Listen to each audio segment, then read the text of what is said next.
재작년 제가 다른 교회에서 어린이부 사역을 했었을 때였는데요. 예배를 마치고 아이들과 성경 공부를 하던 중이었습니다. 제가 아이들에게 질문을 하나 했었는데 성경에 나온 수많은 사람들 가운데 누구를 가장 닮고 싶냐는 질문이었습니다. 아이들의 대답은 누구였을까요? 네, 오늘 함께 읽은 말씀이 열왕기상 3장이기에 예측하실 수 있으실 텐데요. 바로 솔로몬이었습니다. 제 나름대로는 예수님이나 다윗을 기대하며 질문을 던졌는데 한 아이가 솔로몬이라고 답하는 것이었습니다. 왜 솔로몬이냐고 물어보니 솔로몬은 지혜롭기도 하고 재산도 많았고 또 죽을 고비도 거의 없었다는 것이었지요. 그러자 다른 아이들도 솔로몬이 좋겠다며 다윗은 사울 왕으로부터 한동안 도망치는 신세였고 예수님도 채찍질을 비롯하여 모진 고초를 겪으셨으니 솔로몬이 좋겠다는 것이었습니다. 아이들에게 성경 인물 가운데 가장 닮고 싶은 인물은 솔로몬이 된 것입니다. 저는 그때나 지금이나 변함없이 그리스도인으로서 예수님을 닮아야 한다고 생각하지만 한편으로는 아이들의 답변이 솔깃하기도 했습니다. 여러분 모두 잘 아시다시피 솔로몬은 부귀 영화를 누린 왕이었습니다. 솔로몬은 다윗 왕의 아들로서 이스라엘의 세 번째 왕이었습니다. 솔로몬이 다스리던 당시 이스라엘은 태평성대를 이루었는데요. 나라를 12개 행정구역으로 나누어 장관을 파견하여 다스리게 했고 경제적으로도 큰 부를 축적했습니다. 병거를 포함한 병력의 수도 많았기에 국력도 강했으며 지리상으로도 매우 넓은 영토를 차지했습니다. 여러 주변 국가들로부터 바쳐진 조공을 취했으며 매일같이 엄청난 양의 육류와 밀가루로 하루 먹거리를 채웠습니다. 정치, 경제에 있어서 큰 업적을 이룬 것입니다. 이뿐만 아니라 솔로몬은 학식이 뛰어났고 음악에도 전문성을 보였던 인물이었습니다. 3,000개의 잠언을 말했고 1,005편의 노래도 지었습니다. 구약 성경의 잠언과 전도서 그리고 아가서와 2편의 시편이 솔로몬의 글로 읽히고 있지요. 심지어 동식물에 관한 정보도 잘 알고 있었습니다. 많은 사람들이 솔로몬의 지식에 놀라워하곤 했습니다. 솔로몬이 이끌던 시기에 이스라엘은 크게 번성했고 부족함이 없었습니다. 이처럼 솔로몬은 부럽기 그지없는 그러한 인물인 것이죠.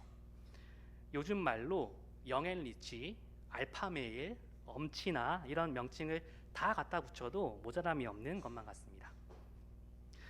그러나 이러한 솔로몬의 여러 특징들 가운데서도 우리에게 가장 잘 알려져 있는 것은 바로 지혜일 것입니다. 솔로몬은 지혜로운 왕으로 유명한데요. 그리스도인이 아닌 사람들에게도 이는 잘 알려져 있는 사실입니다. 오늘 본문인 열왕기상 3장의 내용은 솔로몬의 지혜를 엿볼 수 있는 이야기입니다. 솔로몬은 어떻게 지혜로운 사람이 되었을까요? 원래부터 지혜로운 사람이었을까요? 열왕기상 3장 1절 위에 표제를 보시면 솔로몬이 지혜를 간구하다라고 되어 있습니다. 솔로몬은 하나님께 지혜를 간구했고 하나님께서 솔로몬을 지혜롭게 하신 것입니다. 솔로몬의 지혜는 하나님으로부터 온 것입니다. 아버지 다윗 왕에 이어서 이스라엘의 왕이 된 솔로몬은 기브온에 있는 산당에서 제사를 드렸습니다. 한 번은 솔로몬이 제사를 드리러 간 날 밤 하나님께서 솔로몬의 꿈에 나타나셨습니다. 그러고는 내가 너에게 무엇을 주기를 바라느냐? 나에게 구하여라 라고 말씀하십니다. 하나님께서 솔로몬에게 소원이 무엇인지 묻고 계신 것이죠. 만약 교우분들이 이와 같은 상황을 겪으신다면 어떻게 대답하실 건가요? 저는 아마도 두려운 마음과 함께 당황하겠지만 소원이 한두 개가 아니어서 꿈에서 깰 때까지 하나님과 긴 면담이 이루어질 것만 같습니다. 소원을 물어보는 하나님의 질문에 솔로몬은 두려움 없이 당황한 기색 없이 대답합니다. 보통 성경의 인물들은 하나님을 마주할 때 크게 두려워하곤 하는데요. 그러나 솔로몬은 물 흐르듯이 답합니다. 어쩌면 솔로몬이 오랜 시간 마음속에 담아두었던 소원은 아니었을까 생각해 봅니다. 솔로몬이 하나님께 구한 것은 무엇이었을까요? 다 함께 열왕기상 3장 9절을 읽어보겠습니다. 그러므로 주님의 종에게 지혜로운 마음을 주셔서 주님의 백성을 재판하고 선과 악을 분별할 수 있게 해주시기를 바랍니다. 이렇게 많은 주님의 백성을 누가 재판할 수 있겠습니까? 솔로몬은 하나님께 지혜로운 마음을 달라고 말합니다. 그리고 이 지혜로운 마음을 통해 백성을 재판하고 선과 악을 분별하게 해달라고 말합니다. 솔로몬이 하나님께 달라고 한 지혜로운 마음은 히브리어 레브 쇼메아를 번역한 말입니다. 이 레브 쇼메아라는 말을 직역하면 듣는 마음 또는 듣는 심장이라는 뜻입니다. 레브가 마음 또는 심장, 쇼메아가 듣는에 해당됩니다. 무엇을 원하냐는 하나님의 말씀에 솔로몬은 듣는 마음, 듣는 심장을 달라고 한 것입니다. 마음으로 들을 수 있게 해달라고, 심장으로 들을 수 있게 해달라고 요청한 것이지요. 보통은 솔로몬이 하나님께 지혜를 구한 것으로 알고 있는데요. 자세히 보시면 솔로몬의 입에서 지혜라는 단어가 나오지는 않습니다. 아마도 예전 한글 성경인 개역 한글 성경에서 이를 지혜로운 마음으로 번역했고, 이로 인해 오랜 시간 솔로몬이 하나님께 지혜를 구한 것이라고 이해해온 것 같습니다. 우리가 함께 읽은 새번역 성경도 이를 지혜로운 마음으로 번역했고, 공동 번역 성경은 명석한 머리라고 번역했습니다. 개역 개정 성경만이 듣는 마음으로 번역했습니다. 지혜로운 마음으로 읽어도 큰 문제는 없겠습니다만, 참된 지혜란 무엇인가라는 질문과 함께 이어지는 열왕기상 3장의 재판 이야기를 살펴볼 때 듣는 마음으로 읽는 것도 좋을 것 같습니다. 그렇다면 마음으로 듣는다, 심장으로 듣는다는 것은 무엇을 듣는 것일까요? 솔로몬이 하나님께 듣는 마음을 구했을 때 솔로몬은 그것이 무엇을 듣는 것인지에 대해서는 말하지 않습니다. 그러나 하나님께서는 그것이 무엇인지를 말씀하십니다. 다 함께 열왕기상 3장 11절을 읽어보겠습니다. 그러므로 하나님께서 그에게 말씀하셨다. 내가 스스로를 생각하여 오래 사는 것이나 부유한 것이나 원수 갚는 것을 요구하지 아니하고 다만 재판하는 데에 듣고서 무엇이 옳은지 분별하는 능력을 요구하였으므로. 솔로몬이 듣고자 한 것은 바로 재판하는 데에 듣는 것입니다. 재판을 앞두고 듣는 것, 백성들의 요구사항이나 사람들의 이야기를 듣는 것이었습니다. 이를 마음으로, 심장으로 듣고자 한 것이죠. 개역개정 성경에는 오직 송사를 듣는다라고 되어 있습니다. 하나님께서는 솔로몬의 요청을 받아들이셨고 솔로몬이 구한 듣는 마음을 주시겠다고 말씀하십니다. 다 함께 이어서 열왕기상 3장 12절을 읽어보겠습니다. 이제 나는 내 말대로 내게 지혜롭고 총명한 마음을 준다. 너와 같은 사람이 너보다 앞에도 없었고 내 뒤에도 없을 것이다. 하나님께서 솔로몬에게 주시겠다고 말씀하신 지혜롭고 총명한 마음은 히브리어로 레브 하캄 웨나본입니다. 레브 쇼메아, 듣는 마음을 달라고 한 솔로몬의 말에 하나님께서는 그래, 네 말대로 레브 하캄 웨나본, 곧 지혜롭고 총명한 마음을 주겠다고 응답하십니다. 우리는 여기에서 하나님께서 직접 지혜가 무엇인지를 알려주시는 모습을 보게 됩니다. 지혜란 곧 듣는 마음입니다. 하나님께서는 마음으로부터 듣는 것, 심장으로부터 듣는 것이 지혜롭고 총명한 것임을 말씀하고 계신 것입니다. 사람들의 이야기를 마음 깊이 들어주는 것, 다른 사람의 일을 자기 자신의 일처럼 심장으로 들어주는 것, 이것이 바로 지혜의 출발이라는 것입니다. 이러한 이해는 이어지는 솔로몬의 재판 이야기와도 자연스럽게 연결됩니다. 어느 날 성매매에 종사하는 두 여인이 솔로몬 왕을 찾아옵니다. 그 가운데 한 여인이 말하기 시작했습니다. 그들은 한 집에 같이 살았는데 그 둘은 사흘 차이를 두고 아기를 낳게 되었습니다. 그러던 중 각자 자기 아기를 데리고 잠을 자다가 한 여인이 그만 잘못하여 자기의 아기를 깔아뭉개는 바람에 아기가 죽게 되었습니다. 그러자 그녀는 죽은 아기를 옆에 자는 다른 여인의 품에 눕히고 살아있는 아기를 몰래 빼앗은 것입니다. 잠에서 깬 다른 여인은 자기 품에 누워있는 아기가 죽어있는 것을 보게 되었고 심지어 자세히 보니 자신의 아기가 아니었던 것을 알게 됩니다. 결국 두 여인은 살아있는 아기를 두고 다투다가 솔로몬 왕 앞에까지 온 것입니다. 두 여인은 솔로몬에게 와서 서로 살아있는 아기가 자신의 아기이고 죽은 아기가 상대방의 아기라고 말했습니다. 솔로몬은 신하들에게 칼을 가져오게 하여 아이를 둘로 나누어서 반쪽은 이 여인에게 주고 나머지 반쪽은 저 여인에게 주라고 명령합니다. 그러자 살아있는 아기의 진짜 엄마는 아기를 죽이지 말라고 말하며 아기를 양보하겠다고 말합니다. 다른 여인은 아기를 나누자고 말합니다. 솔로몬은 아기를 죽이지 말라고 말한 여인이 진짜 엄마임을 알았고 그 여인에게 아기를 주도록 명령했습니다. 사람의 심리를 통해 해결한 지혜로운 재판이었습니다.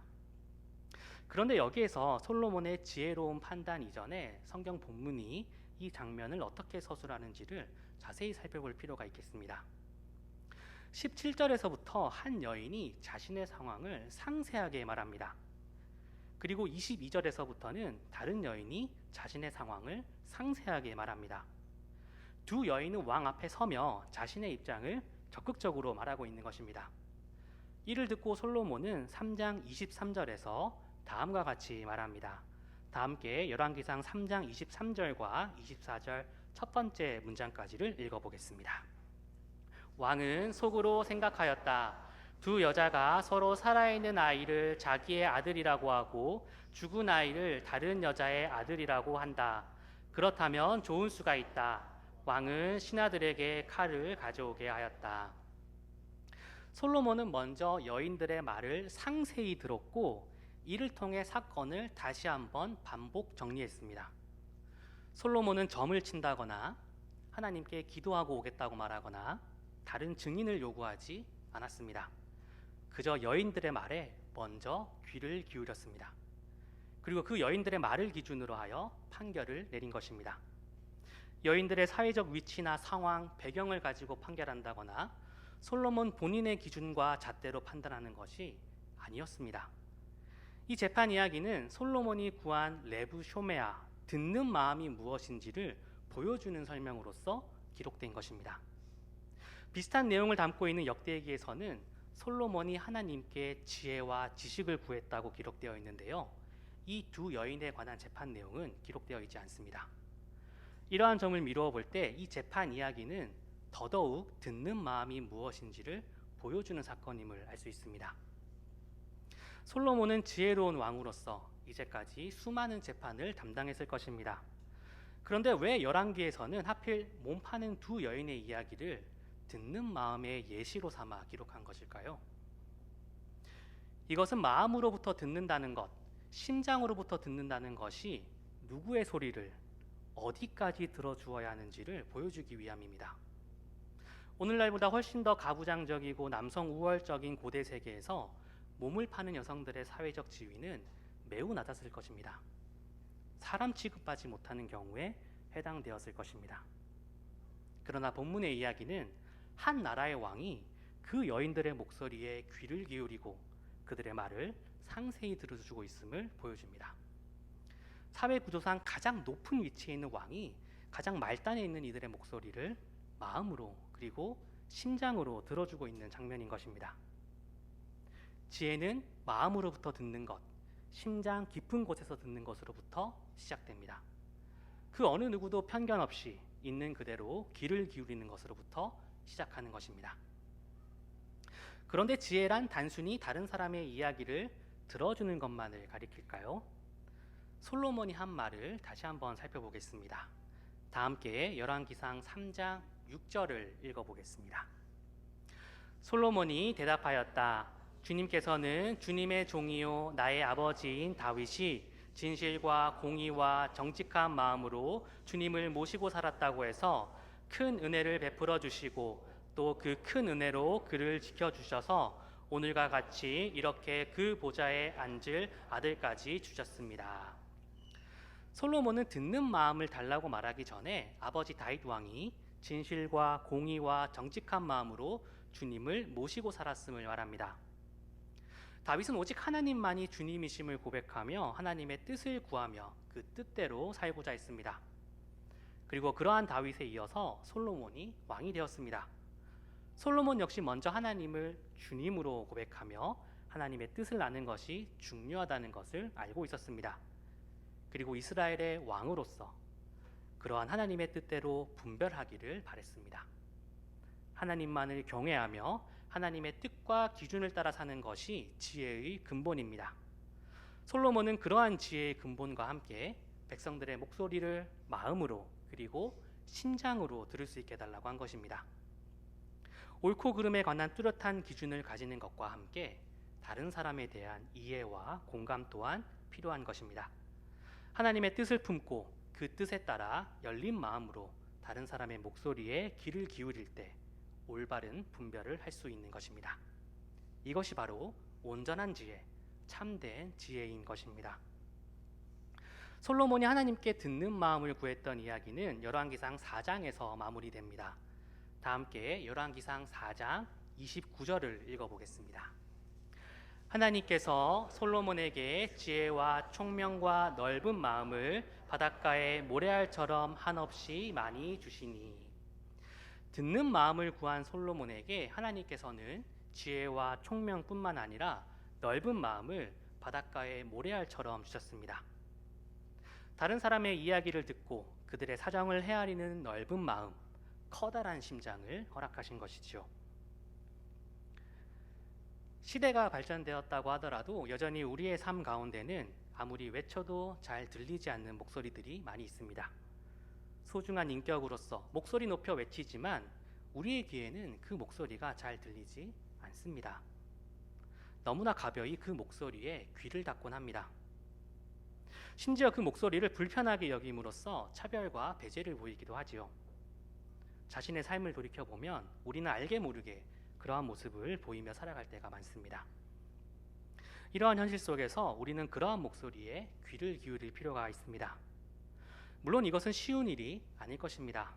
자신의 신념과 판단을 뒤로 하는 일일 수도 있고 성급한 결론 내기에 익숙한 인간의 한계 때문일 수도 있습니다. 혹여나 낯선 것에 대한 두려움일 수도 있고 그릇된 일에 물든다고 생각할 수도 있을 것입니다. 그러나 그러한 판단 이전에 먼저 다른 사람의 목소리에 귀를 기울이는 것이 중요합니다.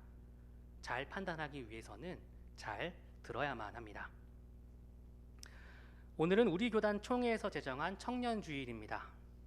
오늘날의 청년 세대를 가리켜 개인주의가 만연한 세대, 자발적이지 못한 세대라고 말하기도 합니다. 그러다 보니 기존의 기성세대와는 달리 연대의식이 부족하다거나 공동체를 꾸리는 것을 멀리한다는 평가를 받기도 합니다. 또한 여전히 성숙하지 못해 섣부른 판단을 하고 믿음직하지 못한 세대로 보기도 합니다. 겉으로 보기에는 그럴 수 있을 것입니다. 그러나 모든 청년이 그렇지는 않습니다. 나름대로 생각과 경험을 공유하는 공동체를 추구하기도 하고 현실을 올바르게 살기 위해 고민하고 노력합니다. 다른 사람과의 연결 방식이 그리고 표현의 방식이 기성세대와는 다를 뿐입니다. 오늘날의 청년들은 무한한 경쟁 속에서 그저 앞만 보고 달려왔습니다. 뒤를 돌아보며 자신이 지나온 길을 살펴보기는커녕 주위를 둘러볼 겨를도 없었습니다. 그렇게 다른 사람의 목소리에 귀를 기울이는 것이 익숙하지가 않습니다. 그 결과 시간이 흐를수록 나와 결이 다른 사람들을 피하게 됩니다. 현실 사회에 참여하면 참여할수록 각양각색의 다양한 사람들을 만나게 되지만 도리어 인간관계는 그러하지 못하고 고립되는 경우가 많습니다. 서로 다른 의견을 나누는 것이 어색하고 어떻게 대화할지 모르는 경우도 있습니다. 괜히 긁어부스럼을 만들어 갈등 관계를 만들기보다는 차라리 그 자체를 회피하기도 합니다. 서로 소통함으로써 아름다운 하모니를 이루는 경험이 부족합니다. 나의 경험이 다른 사람에게 수용되는 경험도, 다른 사람의 의견을 내가 수용하는 경험도 좀처럼 접하기가 쉽지 않습니다. 현실에서 그러한 경험이 없다 보니 점점 음지로 숨어들게 됩니다. 오늘날 온라인상에서 청년들 사이에 서로를 비방하고 헐뜯는 문화가 대표적인 사례일 것입니다. 적절한 대안을 찾기보다는 날선 비난만을 가하는 경우가 많고 자신의 생각이 고립되어 편견이 강화되는 경우가 많습니다. 그러나 우리가 살아가는 세상은 서로 다른 사람들이 함께 살아가는 세상입니다. 우리는 그리스도인으로서 사람은 하나님의 형상으로 지음받았음을 고백하는 자들입니다. 그렇기에 나 자신과는 다르더라도 다른 사람의 모습 속에서 하나님의 형상을 볼 수 있습니다. 이 세상과는 달리 조금 더 상대방의 목소리에 귀를 기울일 수 있고 조금 더 상대방을 이해할 수 있습니다. 성령 하나님께서 각 사람에게 임하셔서 성도들의 기도를 들으시고 성도들을 하나 되게 해주신 것처럼 우리도 성령 하나님께 이끌리어 그러한 삶을 살아낼 수 있습니다. 하나님 나라는 나만 사는 것이 아닙니다. 나와 비슷한 사람들끼리만 살아가는 것이 아닙니다. 하나님 나라는 모두가 함께 살아가는 것입니다. 나의 생각과 다른 의견을 마주하는 것에 두려워하지 맙시다. 다른 사람의 목소리에 귀를 기울여 봅시다. 주님께 기도함으로써 참된 지혜를 구해봅시다. 그리하여 주님의 지혜로 인해 아름다운 하모니를 이루어 가봅시다. 주님께 부름받은 우리 그리스도인들이 그러한 믿음을 가지고 먼저 세상을 향해 나아갑시다. 우리 구루터기 교회가 그러한 소명을 잘 감당할 수 있으면 참 좋겠습니다. 함께 예배드리는 저와 여러분 그리고 교우분들 모두가 레브 쇼메아 듣는 마음, 듣는 심장을 구하며 살아갈 수 있기를 바랍니다. 다른 사람의 이야기에 귀를 기울이며 특별히 나보다 더 어려움에 처해 있고 위기 가운데 있는 사람들의 목소리를 들을 수 있기를 바랍니다. 또한 이뿐만 아니라 넓은 마음, 커다란 심장을 가지고 다른 사람을 넉넉히 품을 수 있기를 바랍니다. 그러할 때에 하나님께서 기뻐하시고 우리에게 참된 지혜를 더하실 것입니다. 하나님의 지혜로 인하여 우리의 삶 가운데 하나님 나라가 임하며 복음의 기쁨을 누리며 살아갈 수 있으면 좋겠습니다. 오늘 말씀을 기억하며 듣는 마음을 가지고 하나님의 지혜로 이 세상을 살아가는 우리 모두가 될 수 있기를 간절히 소망합니다. 다 같이 기도드리겠습니다. 하나님, 복잡하고 혼란스러운 세상 속에서 참된 지혜를 구하며 살아가길 원합니다. 우리의 닫힌 귀를 열어주시고 주님의 음성을 듣게 하소서. 우리에게 듣는 마음을 허락하셔서 다른 사람의 목소리에 귀를 기울이게 하소서. 우리에게 넓은 마음을 내리셔서 다른 사람을 품게 하소서. 마주하는 다른 사람의 모습 속에서 아름다운 하나님의 형상을 발견하게 하소서. 주님의 지혜에 이끌려 모두가 함께 어울려 사는 하나님 나라를 경험하게 하소서. 우리를 가르치시고 인도해 주옵소서. 예수님의 이름으로 기도드립니다. 아멘.